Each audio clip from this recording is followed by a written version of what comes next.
Hi, good morning all students and welcome back to my YouTube channel Independent Learning। अगर आप मेरे channel पे नए हैं तो मैं आपको जानकारी के लिए इतना बता दूं कि मैं इस चैनल के माध्यम से बिहार बोर्ड के सेकेंडरी और हायर सेकेंडरी एग्जामिनेशन मतलब 9th, 10th और 11th, 12th कक्षा के सभी विषयों के तैयारी इस चैनल के माध्यम से कराया जाता है। इसके पहले अभी तक मैंने 2 वीडियो डाला है जिसमें क्लास 10th में कितने पेपर्स होते हैं, उनका कुल पूर्णांक क्या है, और दूसरे वीडियो में मैं ये बताया था कि हमारे मैट्रिकुलेशन 10th क्लास का जो एग्जाम होता है उसमें जितने भी विषय है उसका सिलेबस क्या है, हमारा पाठ्य पुस्तक क्या है और क्वेश्चन का प्रारूप क्या है। इस सब की चर्चा मैंने अपने पहले 2 वीडियो में कर चुका हूँ। आज के इस वीडियो में हम गणित विषय मैथमेटिक्स विषय के अंतर्गत हमारा 6 पार्ट्स है, जैसे संख्या पद्धति है, बीजगणित है, नियामक ज्यामिति है, ज्यामिति है, क्षेत्रमिति है, सांख्यिकी एवं प्रायिकता है। तो उसमें से एक खंड संख्या पद्धति के बारे में हम लोग आज पढ़ेंगे। संख्या पद्धति जो है इससे 10 मार्क्स का आपको क्वेश्चन आता है बोर्ड एग्जाम में, और इसके अंतर्गत एक ही चैप्टर आपको पढ़ना है, वास्तविक संख्याएं। केवल एक चैप्टर है और ये 10 नंबर का आपको इससे प्रश्न पूछाता है। तो हम लोग आइए इसको शुरू करते हैं। आप इसके पहले की कक्षा में, कक्षा 9 में भी आप संख्या पद्धति पढ़े हैं, उसमें भी आप बहुत सारी संख्याओं के बारे में पढ़ा होगा और वास्तविक संख्याओं के बारे में वहां भी पढ़ाई हुई है। आपको 10th क्लास में जो वास्तविक संख्याएं पढ़नी है, जो चैप्टर है, इसके अंतर्गत बेसिकली आपको 2 टॉपिक पढ़ना है। इन्हीं 2 थ्योरम कह लीजिए या 2 उपपत्ति प्रमाण या लेमा कह लीजिए, इसके बेस पे ही ये पूरा चैप्टर आपका आधारित है। अगर आप इसको समझ लेते हैं तो आपको इस 10वीं क्लास के वास्तविक संख्या और संख्या पद्धति को समझने में आपको कुछ भी आपको ऐसा टफ नहीं लगेगा और ये काफी रोचक आपको लगेगा। आपको 2 प्रमेय यहां पर पढ़ना है। एक प्रमेय का नाम है यूक्लिड का भाग लेमा। इसको हम लोग अंग्रेजी में बोलते हैं यूक्लिड्स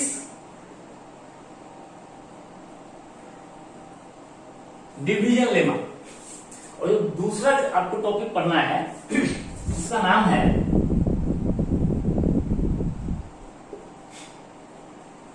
अंकगणित का मूलभूत प्रमेय। अंकगणित का मूलभूत प्रमेय, जिसको हम इंग्लिश में क्या बोलेंगे, तो द बेसिक थ्योरी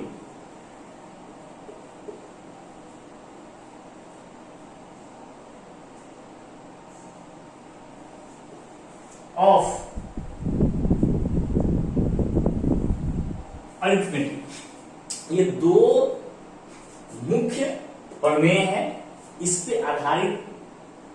पे आधारित आपको जितने भी क्वेश्चन आएंगे इसी 2 प्रमेय पे है। काफी आसान है, बशर्ते आप इस वीडियो को पूरा देखें। आपको ये जो वास्तविक संख्या अगर आपको टफ लगा रहा होगा, अगर आप समझ नहीं पाए होंगे, तो आप मेरे इस वीडियो को जरूर ही पूरा देखें। आपको वास्तविक संख्या और जो संख्या पद्धति है बिल्कुल ही सहज लगेगा और रोचक लगेगा। आइए हम लोग शुरू करते हैं।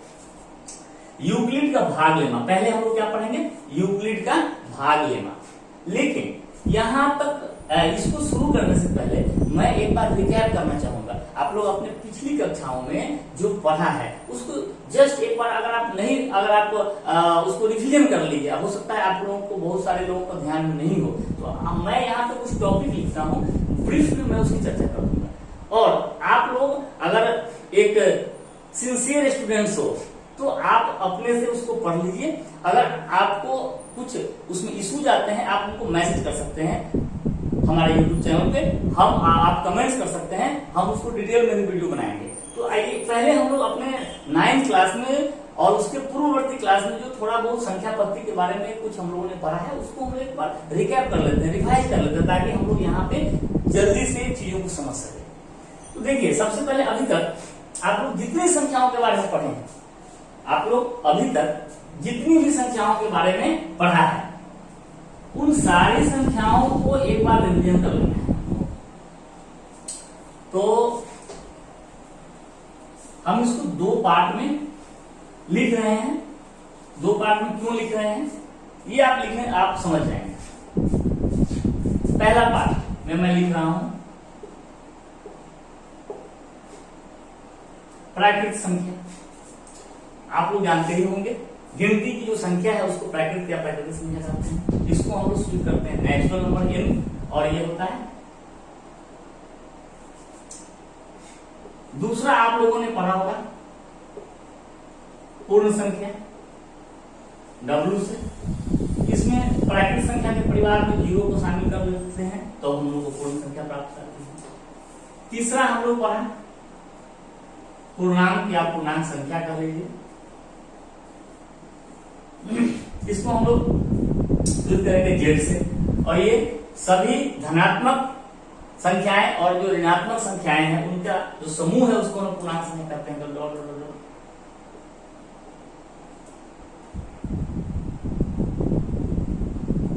ये पढ़े। उसके बाद हम लोगों हमें नवम कक्षा में परिमेय संख्या के बारे में भी हम लोग पढ़ चुके हैं जिसको हम लोग शुरू करते हैं क्यू से। और ये क्या होता है वो सभी संख्या जो P बटा Q के रूप में लिख सकते हैं और Q जो है वो 0 9 और उसके आगे हम लोग एक और संख्या 9th क्लास में पढ़ा जिसको हम लोग बोलते हैं अपरिमेय संख्या। अपरिमेय संख्या कौन है? जो भी संख्या परिमेय नहीं है वो सारी की सारी संख्या जो है अपरिमेय कहलाते हैं। और उसके बाद एक आता है जो कि सबसे बड़ा समूह है संख्याओं का। जो सबसे बड़ा समूह आप लोग पढ़े जिसका नाम है वास्तविक संख्या, जिसको हम लोग रियल नंबर हम लोग R से शुरू करते हैं। और ये क्या होता है तो परिमेय संख्या और अपरिमेय संख्याओं का ये समूह होता है। ये हम लोग का बेसिक संख्या के बारे में हम लोग जो पढ़ा था ये है प्राकृतिक संख्या, पूर्ण संख्या, पूर्णांक संख्या, परिमेय संख्या, अपरिमेय संख्या, वास्तविक संख्या। इसके अलावा कुछ और संख्याओं के बारे में पढ़ना है जो कि हम लोग पढ़े हैं और वो इन संख्याओं से डिराइव करके तो ये जो सारी संख्याएं हैं यह हमारा मूल संख्या है और इन सब के बारे में हम लोग 6th क्लास से ही पढ़ते आ रहे हैं। 9th क्लास में आप लोग परिमेय संख्या अपरिमेय संख्याओं को भी पढ़ा है और परिमेय संख्या को हम लोग यहाँ क्यों उसको सूचित करते हैं, वास्तविक संख्या को R से सूचित करते हैं रियल नंबर और अपरिमेय संख्या को R-Q कहते हैं। मतलब वास्तविक संख्याओं में से जो भी परिमेय नहीं है वो सभी की सभी अपरिमेय संख्याएं। इसके अलावा इन संख्याओं का जो गुणधर्म है, इन संख्याओं का जो स्पेसिफिकेशन है खास करके प्राकृतिक संख्या या पूर्ण संख्या का, उसके आधार पर हम लोग और भी कुछ संख्याओं को परिभाषित किया है जिसमें हमारा एक आता है सम संख्या जिसको इवन नंबर बोलते हैं। और आपको पता ही होगा वैसी संख्याएं जो 2 से पूर्णतः विभाजित हो जाती है उसको सम संख्या कहते हैं। विषम संख्या और नंबर वैसी संख्याएं जो 2 से पूर्णतः विभाजित नहीं हो पाती है विषम संख्याएं। अभाज्य संख्या प्राइम नंबर वैसी संख्याएं जिनके विभाजक मात्र 2 होते हैं अर्थात जो 1 से विभाजित होते हैं और नहीं तो अपने आप से, तो उसको हम अभाज्य संख्या कहते हैं। उसके बाद आता है भाज्य या यौगिक संख्या, वैसी संख्याएं जिनके विभाजक 2 से अधिक होता है अर्थात जो 1 से विभाजित हो अपने आप से हो और इसके अलावा और भी कोई संख्या से वो विभाजित करता है। उसके बाद एक है असहभाज्य, सहअभाज्य या को-प्राइम नंबर। ये क्या है तो वैसी 2 संख्याएं या तो वो दोनों अभाज्य है संयुक्त है या संयुक्त और अभाज्य है उससे कोई मतलब नहीं है। अगर 2 संख्याओं के बीच जो उभयनिष्ठ गुणनखंड है या उनका उभयनिष्ठ भाजक अगर 1 है, 2 संख्याओं के उभयनिष्ठ भाजक अगर 1 है अर्थात उन दोनों संख्याओं में कोई कॉमन फैक्टर 1 के अलावा और कुछ भी नहीं है, उसको हम लोग असहभाज्य या सहअभाज्य संख्या कहते हैं। तो इन सब संख्याओं को आप एक बार रिवाइज कर सकते हैं या इस वीडियो को देख लिए तो लगभग आपको वो समझ आ गया होगा। अब हम लोग इसमें इन 2 संख्याओं और इनका जो समूह है वास्तविक संख्या उसका हम लोग एक बार पुनः यहाँ चर्चा करेंगे। फिर हम लोग जैसा मैंने बताया कि इस चैप्टर में हम लोग को दो बेसिक थ्योरम, बेसिक प्रमेय पढ़ना है, मूलभूत प्रमेय है, उसी के आधार पर ये पूरा चैप्टर हमारा आधारित है। जितने भी कॉन्सेप्ट्स हैं, जितने क्वेश्चंस हैं, उसी दो टॉपिक्स पे है। तो हम लोग पहले परिमेय संख्या, अपरिमेय संख्या और इन दोनों का जो समूह है वास्तविक संख्या, इसके बारे में थोड़ा सा और चर्चा करेंगे डिटेल में, बिकॉज हमारा जो चैप्टर है संख्या पद की वास्तविक संख्याएं, यह इन दोनों संख्याओं पे ही आश्रित है। तो हम लोग अब पहले इसका चर्चा करते हैं।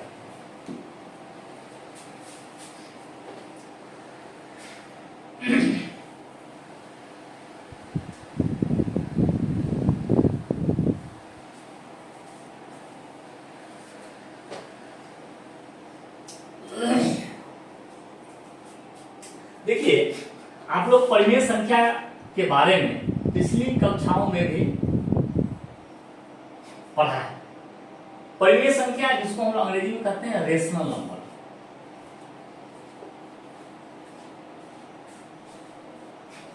रेशनल नंबर, इसकी परिभाषा आप लोग पढ़े हैं, हम लोग उसकी चर्चा यहाँ पुनः करते हैं।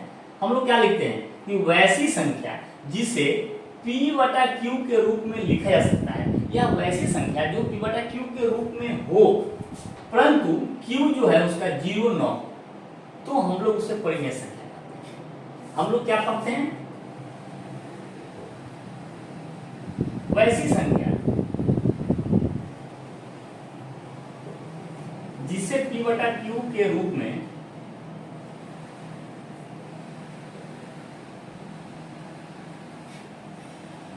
लिखा जा सकता है, जहां Q 0 न, तो उसे हम लोग परिमेय संख्या कहते हैं। अब यहाँ सवाल ये उठता है कि वह कौन सी संख्या है जिसे P बटा Q के रूप में लिखा जा सकता है, ये आप लोगों को पढ़ना है, इसी को समझना है।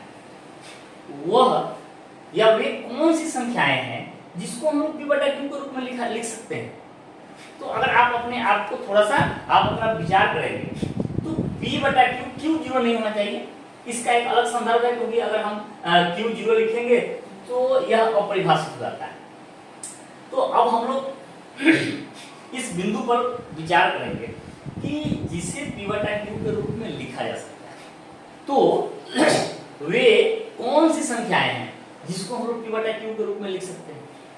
तो आप देखेंगे कि हम लोग जैसे किसी भी प्राकृतिक संख्या, पूर्ण संख्या या पूर्णांक संख्या है, उसको P बटा Q के रूप में लिख सकते हैं, क्योंकि उसका हर जो है डिनोमिनेटर हम 1 लिखेंगे, तो ऐसा लिखा जा सकता है।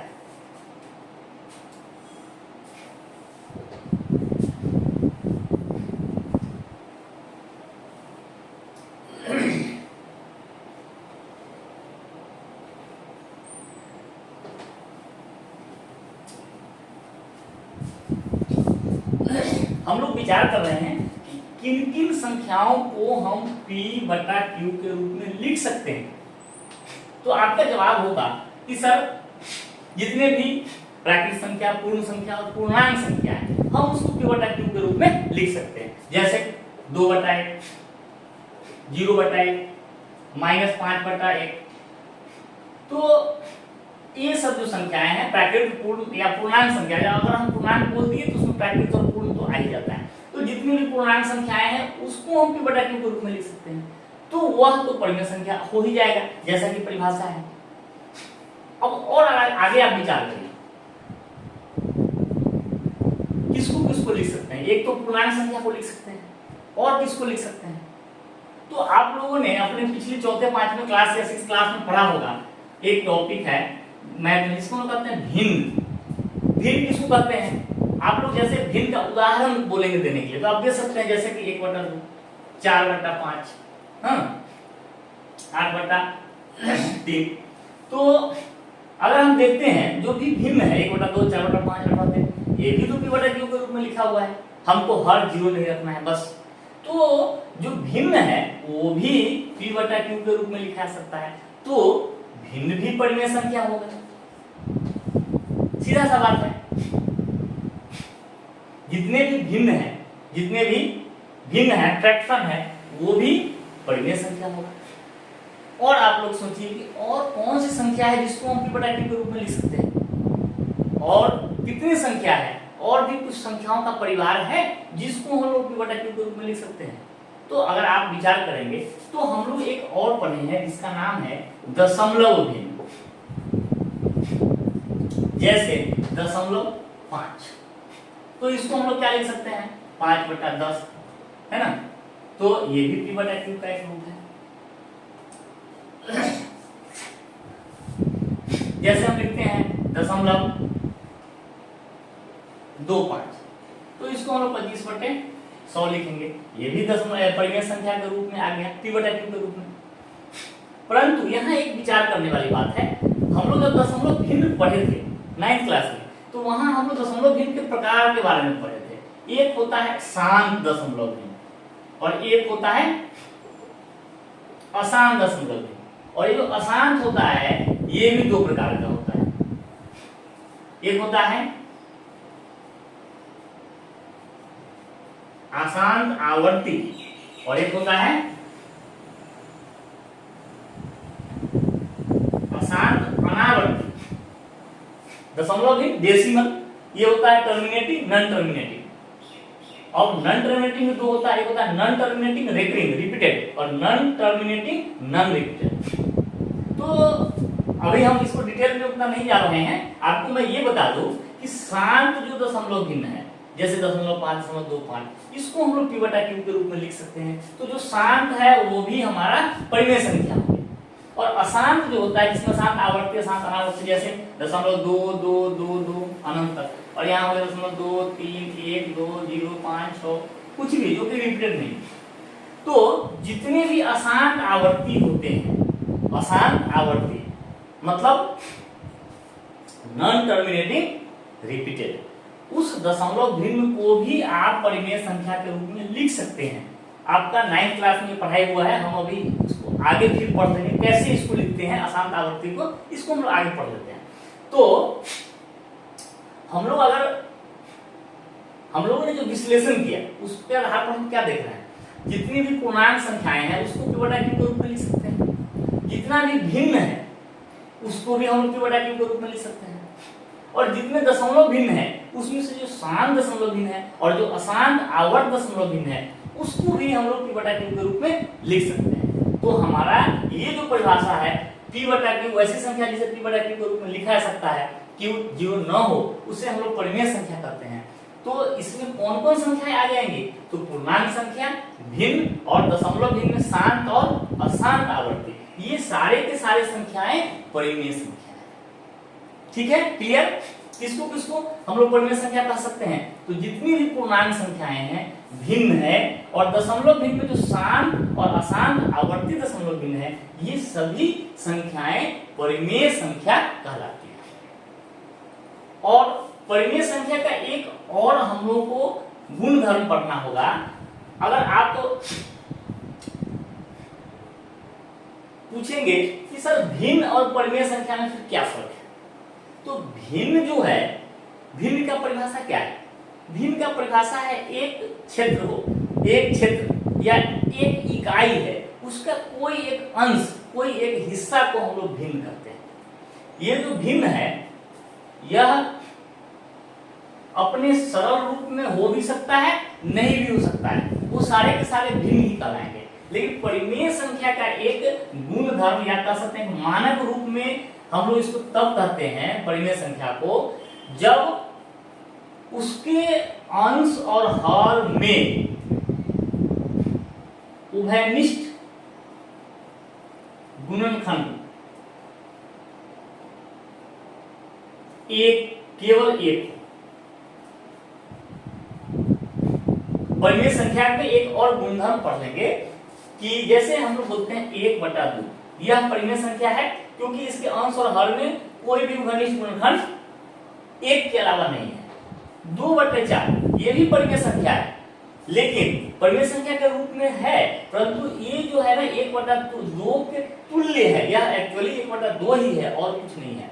तो परिमेय संख्या का एक गुण हम लोग को ध्यान रखना है कि p/q के रूप में लिखा जा सकता है, q 0 ना हो, और p और q में उभयनिष्ठ गुणनखंड जो है एक के अलावा और कुछ भी नहीं होना चाहिए।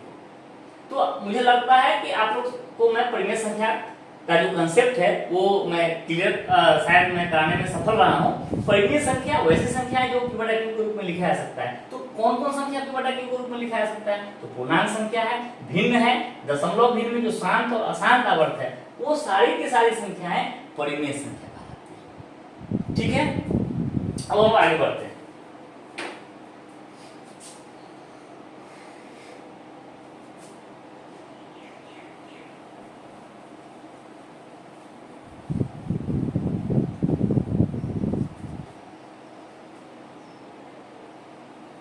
अब हमारा जो संख्याओं का परिवार है, हम लोग उसमें प्राकृतिक संख्या देखा, पूर्ण संख्या देखा, पूर्णांक देखा, परिमेय देखा, परंतु क्या जितनी भी संख्याएं हैं वो सभी संख्या p बटा q के रूप में लिखा जा सकता है? क्या सभी संख्याएं, जितनी भी संख्याएं ज्ञात है हमारे पास, उन सभी संख्याओं को क्या हम p बटा q के रूप में लिख सकते हैं? क्योंकि परिमेय संख्या का परिभाषा क्या दिया था? जो ऐसी संख्या जो p बटा q के रूप में लिखा जा सकता है उसे परिमेय संख्या कहते हैं। तो अगर कोई संख्या p बटा q के रूप में नहीं लिखा जा सकता है तो फिर उसको क्या कहेंगे? और क्या ऐसी संख्या है जिसे p बटा q के रूप में नहीं लिख सकते? तो आप इसके लिए एक समीकरण पे विचार कर सकते हैं, जैसे x square minus 2 equal to 0, तो x स्क्वायर बराबर हो जाता है 2, x बराबर होता है √2। अब अगर आप 2 का वर्गमूल निकालेंगे तो आप पाएंगे कि इसका जो वर्गमूल होगा वह शांत दशमलव भी नहीं आएगा और ये अशांत आवर्ती भी नहीं आएगा। अगर आप 2 का वर्गमूल निकालेंगे तो आप देखेंगे आप उसको कितनी भी बार उसका वर्गमूल को कितने भी अंश तक आप ले जाएंगे, उसका दशमलव भिन्न जो होगा अशांत ही रहेगा और आवर्त भी नहीं होगा। हर बार नई नई जो है अंश उसमें जुड़ते जाएंगे। तो इसका जो हल है वह कैसा संख्या आएगा? तो अशांत अनावर्त दशमलव भिन्न आएगा। ठीक है ना? और हम लोग अभी जो पढ़ा अशांत अनावर्त दशमलव भिन्न, ये परिमेय संख्या नहीं है, क्योंकि इनको हम परिमेय संख्या के रूप में लिखने में सक्षम नहीं हो पाते हैं। तो सीधी सी बात है, वो सभी संख्याएं जो अशांत अनावर्त दशमलव भिन्न है, वो सभी संख्याएं जो अशांत अनावर्त दशमलव भिन्न है, इनको हम p बटा q के रूप में नहीं लिख सकते हैं। इनको p बटा q के रूप में नहीं लिख सकते हैं। तो ये संख्याओं का, इन संख्याओं का जो नाम दिया गया है उसको हम लोग कहते हैं अपरिमेय संख्या। क्या बोलते हैं? अपरिमेय संख्या, जिसको हम लोग अंग्रेजी में कहते हैं इरेशनल नंबर। इसको बोलते हैं अपरिमेय संख्या। तो अपरिमेय संख्या का क्या परिभाषा देंगे? वैसी संख्या जो p बटा q के रूप में नहीं लिखा जा सकता है। और वो कौन सी संख्या है कि वो कौन सी संख्याएं हैं जिनको हम p बटा q के रूप में नहीं लिख सकते? तो अभी तक जो ज्ञात है हमारा, उसमें जो अशांत अनावर्त है, अशांत अनावर्त दशमलव भिन्न जो है, उसको हम लोग p बटा q के रूप में नहीं लिख सकते हैं। उसी संख्या को, अशांत अनावर्त दशमलव भिन्न जो है, उसको हम लोग अपरिमेय संख्या कहते हैं। अब यहाँ पे हम चाहेंगे, आपको कुछ काम देना चाहेंगे। आप √2 का वर्गमूल निकालिए, √3 का वर्गमूल निकालिए, √5 का वर्गमूल निकालिए। ये तीन संख्याओं का आप वर्गमूल निकालिए। अब हम लोग इसमें आएंगे, अगर आप इन संख्याओं का वर्गमूल निकालेंगे तो आप देख पाएंगे कि इनका दशमलव प्रसार अशांत अनावर्त हो रहा है। ये सारी की सारी संख्याएं अपरिमेय हैं। आप इसको अपने अभ्यास में करके देखें, अपने होमवर्क में करके देखें। अब हम लोग आते हैं कुछ फेमस अपरिमेय संख्या। जैसे एक बहुत ही फेमस अपरिमेय संख्या है जिसको हम बोलते हैं पाई। इसका जो वैल्यू हम देते हैं 22/7। ये 22/7 जो है अपरिमेय संख्या नहीं है। क्यों नहीं है? क्योंकि पाई का वैल्यू एग्जैक्ट 22/7 होता ही नहीं है। इसका करीब का वैल्यू है, सन्निकट मान 22/7 ले आता है, क्योंकि 22/7 तो बिल्कुल देखने में है p बटा q के रूप में, तो यह परिमेय संख्या ही है। परंतु पाई अपरिमेय संख्या है और पाई का सन्निकट मान 22/7 होता है। अब हम लोग आते हैं अपने अध्याय पर, वास्तविक संख्याएं। तो वास्तविक संख्या क्या है? परिमेय संख्याओं और अपरिमेय संख्याओं का जो समूह बना है उसको ही हम लोग वास्तविक संख्या करते हैं, जिसको अंग्रेजी में कहते हैं रियल नंबर, और इसको हम लोग r से सूचित करते हैं। और r एक्चुअली है क्या? तो रियल नंबर जो है वह परिमेय संख्या और अपरिमेय संख्याओं का समूह है। मतलब परिमेय संख्या जिसको हम लोग बोलते थे i प्लस और अपरिमेय संख्या जो है उसका ये समूह है, सॉरी इसको q बोलते थे, और प्लस अपरिमेय संख्या को तो हम लोग r माइनस क्यू भी बोलते हैं। ठीक है, तो शायद अब आप लोग परिमेय संख्या क्या होता है और अपरिमेय संख्या क्या होता है इसको आप समझने में सफल हो रहे होंगे। अगर आप इस चैप्टर को पहली बार देख रहे हैं तो आप अपने 9th क्लास के जो संख्या पद्धति है उसको थोड़ा सा रिवीजन कर ले। पूर्णांक संख्या, पूर्ण संख्या, प्राकृत संख्या, परिमेय संख्या, अपरिमेय संख्या और उसका कुछ एक्सरसाइज को आप रिवीजन कर ले तो आप इसको और ज्यादा अच्छे ढंग से समझ सकते हैं। आइए हम लोग आगे बढ़ते हैं।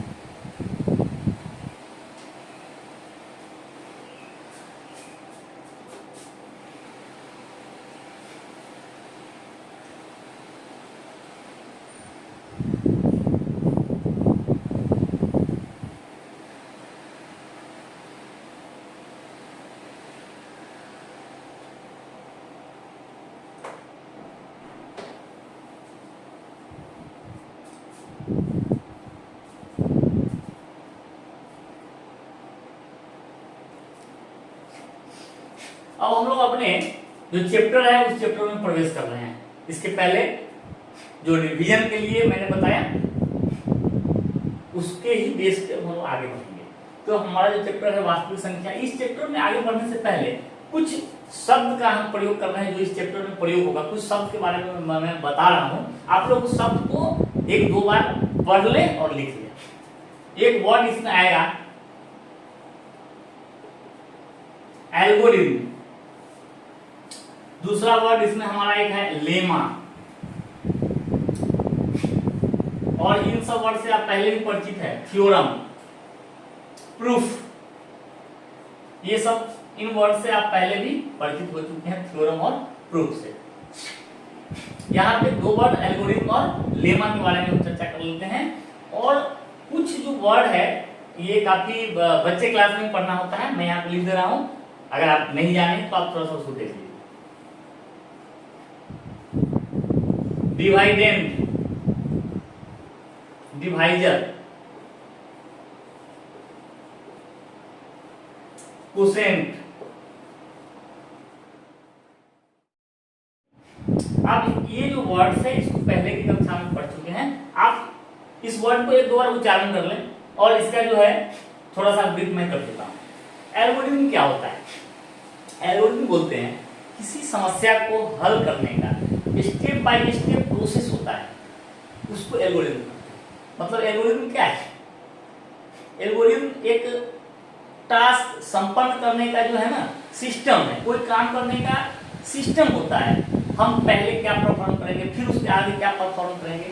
तो अगर कोई चरणबद्ध प्रक्रिया से कोई काम संपादित होता है उसी को हम एल्गोरिथम करते हैं। एल्गोरिथम का मतलब क्या है? किसी कार्य को, किसी विशेष टास्क को एग्जीक्यूट करना, मतलब टास्क को संपादित करने की जो चरणबद्ध प्रक्रिया है उसको एल्गोरिथम कहते हैं। अब एक वर्ड आता है लेमा। लेमा क्या है? तो लेमा जो है एक सिद्ध कथन है जिसकी सहायता से हम और दूसरे किसी कथन को हम सिद्ध कर सकते हैं। हम लोग लेमा एक वर्ड पढ़े, लेमा। लेमा मतलब क्या? कोई एक सिद्ध कथन है जिसकी सहायता से हम किसी दूसरे कथन स्टेटमेंट को सिद्ध कर सकते हैं, तो उसको हम लोग लेमा बोलते हैं।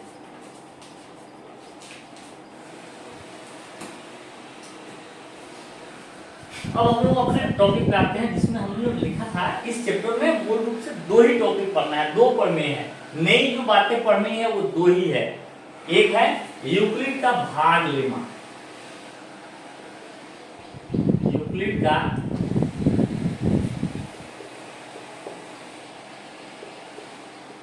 भाग लेमा, एंड यूक्लिड का भाग एल्गोरिथम। ये बेसिकली एल्गोरिथम जो है लेमा से आगे इसी पे आधारित कुछ टास्क, कुछ क्वेश्चंस को हल करने के लिए इस एल्गोरिथम का मतलब ही मैंने बताया चरणबद्ध प्रक्रिया। तो यूक्लिड का भाग एल्गोरिथम जो है ये कुछ नया बात नहीं है। पहले हमारा जो मेन बेसिक बात है वो पढ़ना है यूक्लिड का भाग लेना, और कुछ क्वेश्चंस को हल करने के लिए हम लोग इस लेमा का उपयोग करते हैं, जिसके इसको हम लोग यूक्लिड का भाग एल्गोरिथम उस समस्या को हल करने का एक विधि हो गया यूक्लिड का भाग एल्गोरिथम। तो सबसे पहले हम लोग पढ़ते हैं यूक्लिड का भाग लेमा क्या है। यूक्लिड का जो भाग लेमा है ये भी कोई नई बात नहीं है, हम लोग बचपन से इसको पढ़ते आ रहे हैं। आप लोग बचपन से पढ़े होइएगा कि अगर हम एक संख्या से किसी दूसरी संख्या में भाग देते हैं तो भाजक भाज्य बराबर भाजक गुने भागफल जोड़ शेष, भाज्य बराबर भाजक गुने भागफल जोड़ शेष, ये हम लोग बचपन से पढ़ते आ रहे हैं। भाज्य बराबर भाजक गुने भागफल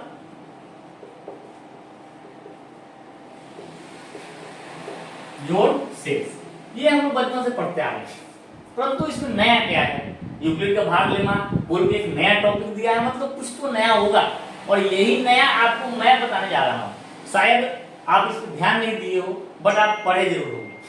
अब ये जो भाज्य बराबर भाजक गुने भागफल जो शेष होता है, यह हम लोग बचपन से पढ़ तो रहे हैं, परंतु क्या अगर हम कोई निगेटिव संख्या, कुछ निगेटिव और कुछ पॉजिटिव दोनों संख्या अगर हम इस फॉर्मूले में डालें तो क्या ये सही हो सकता है? कभी नहीं सही होगा। आप सपोज कीजिए कि आप 48 है माइनस 48, उसमें आप 9 से भाग दे रहे हैं। अगर आप 48 में 9 से भाग होते हैं तो 9 गुने 5 प्लस 3, ये तो ठीक है। लेकिन अगर आप यहाँ पे माइनस 48 में भाग देते हैं 9 से, तो फिर ये थ्योरम सही नहीं लागू हो सकता है। या आप जो है दो और ऋणात्मक पूर्णांक को भाग देते हैं, एक ऋणात्मक और एक धनात्मक पूर्णांकों में भाग की प्रक्रिया संपन्न करें, तब ये जो थ्योरम है ना वह पूर्णतः लागू नहीं भी हो सकता है। इसीलिए यूक्लिड इसमें नया शब्द जोड़ा। यूक्लिड जो है एक गणितज्ञ है, तो वो एक इसमें नया शब्द जोड़ा। उसमें क्या शब्द जोड़ा? उसमें शब्द ये जोड़ा कि यदि ए और बी दो धनात्मक पूर्णांक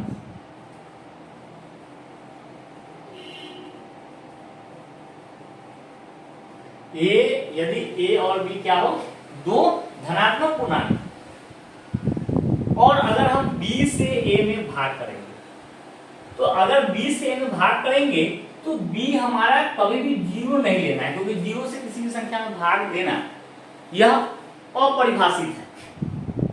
तो इन्होंने क्या बोला, इनका कथन यह है कि दो धनात्मक पूर्णांक ए और बी है, और अगर हम बी से ए में भाग देते हैं तो ए हमारा भाज्य हो गया और बी हमारा भाजक हो गया, बी 0 नहीं हो सकता है। और ये जो फॉर्मूला है ये धनात्मक पूर्णांक के लिए ही लागू हो सकता है, ऋणात्मक पूर्णांक में हमेशा सही नहीं होगा, ये गलत भी हो जाएगा। अगर एक धनात्मक एक ऋणात्मक ले लेंगे तो ये फॉर्मूला गलत भी हो सकता है। इसीलिए यूक्लिड महोदय ने जो अपना लेमा दिया उसमें इन्होंने स्पष्ट रूप से क्या लिखा, दो धनात्मक पूर्णांक, यदि ए और बी दो धनात्मक पूर्णांक है और बी 0 नहीं होना चाहिए, तो अगर हम ए से बी में भाग देंगे तो कुछ भागफल आएगा, और हो सकता है शेष आए या न भी आए, तो शेष जो भी आएगा वह क्या होगा, तो ये जो शेष है या तो 0 के बराबर हो जाए, माने शेष 0 आ जाए, या नहीं तो कुछ बचा रह जाए, कुछ संख्या आ जाए। तो कहने का मतलब जो शेष होगा वो हर हाल में क्या होगा, 0 से बड़ा होगा या 0 के बराबर होगा, ऋणात्मक नहीं होगा, ठीक है ना। और हमारा जो भाजक है उससे हमेशा छोटा होगा, क्योंकि अगर भाजक से बड़ा होगा तो भाग ही गलत हो जाएगा। क्यों गलत होगा? क्योंकि हम और उसको बांट सकते हैं, भाजक से बड़ा अगर शेष है मतलब हम लोग बांटने की जो प्रक्रिया है उसको सही से नहीं कर पाया। तो यूक्लिड का जो भाग लेमा है इसमें आपको 2 पॉइंट्स जो है वो ध्यान रखना है। यह लेमा जो चर्चा करता है क्या करता है, ए और बी दो धनात्मक पूर्णांक हो, तो धनात्मक पूर्णांक के लिए ही ये अच्छा से होल्ड करेगा, मतलब लागू होगा रूल। दो धनात्मक पूर्णांक हो और अगर बी 0 नहीं हो तो ए बराबर bq प्लस आर, और आर का जो वैल्यू है वो 0 या उससे बड़ा होगा। परंतु हर हाल में b से छोटा होगा। यही है हमारा यूक्लिड का लेमा। तो इसका स्टेटमेंट जो है, आप लोग इसके स्टेटमेंट को निश्चित रूप से कम 5 बार पढ़े और 3 बार कम से कम लिखने का प्रयास करें। यूक्लिड का भाग लेमा का स्टेटमेंट क्या है? स्टेटमेंट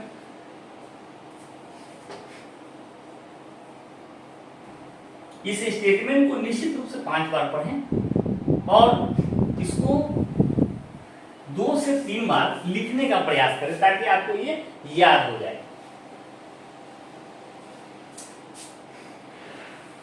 क्या उन्होंने कहा? यदि ई 0 नहीं है तो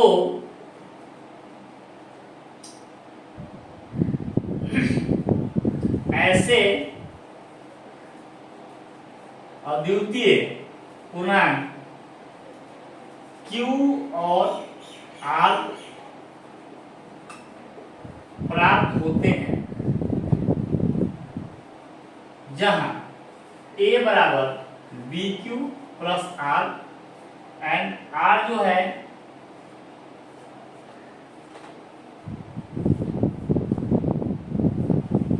उन्होंने क्या कहा?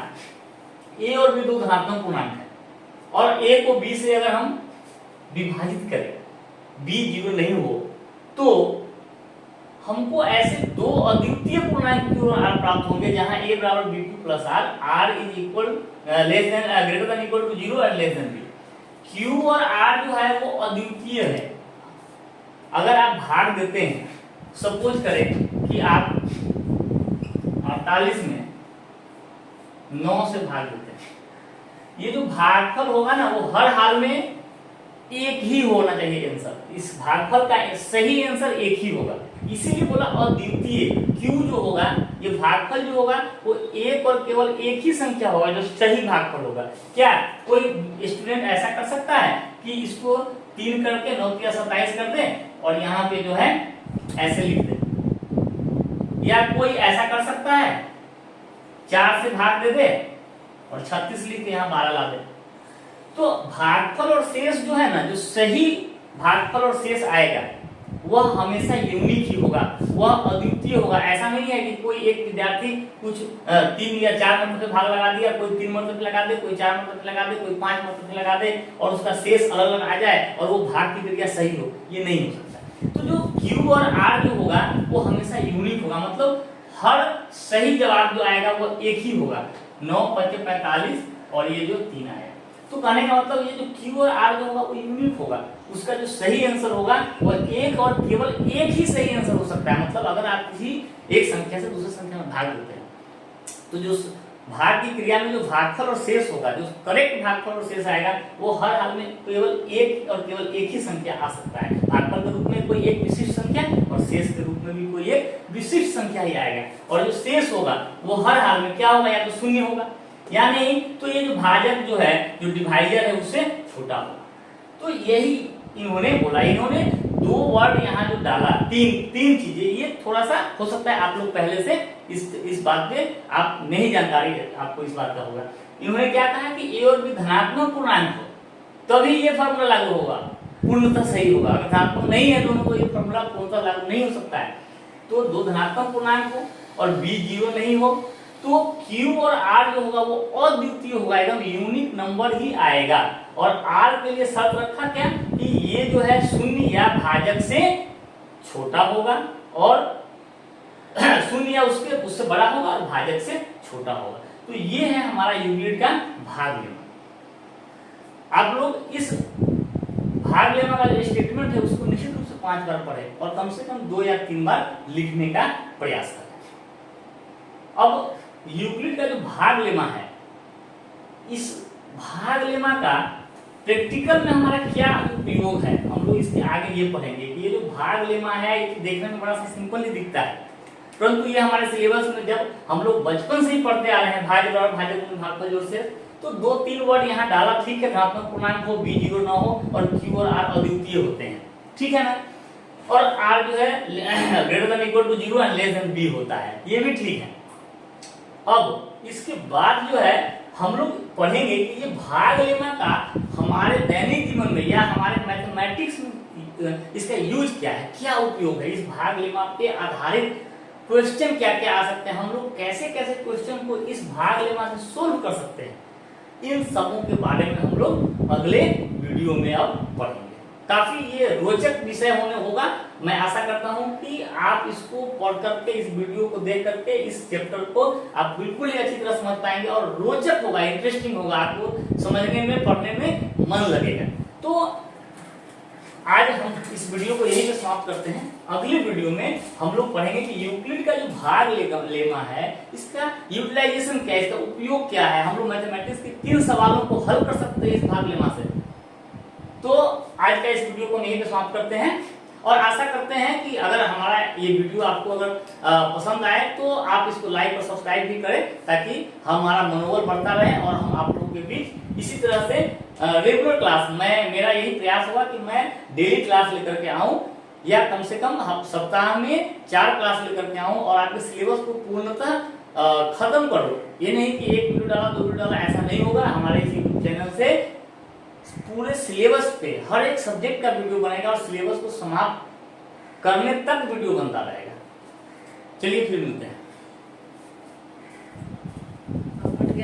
देखिए तो क्या तो आ जाएगा कुछ नहीं होगा, आ जाएगा। अभी भी चल रहा है, वो बैटरी वाला से इशू नहीं होता है। अब ये टिप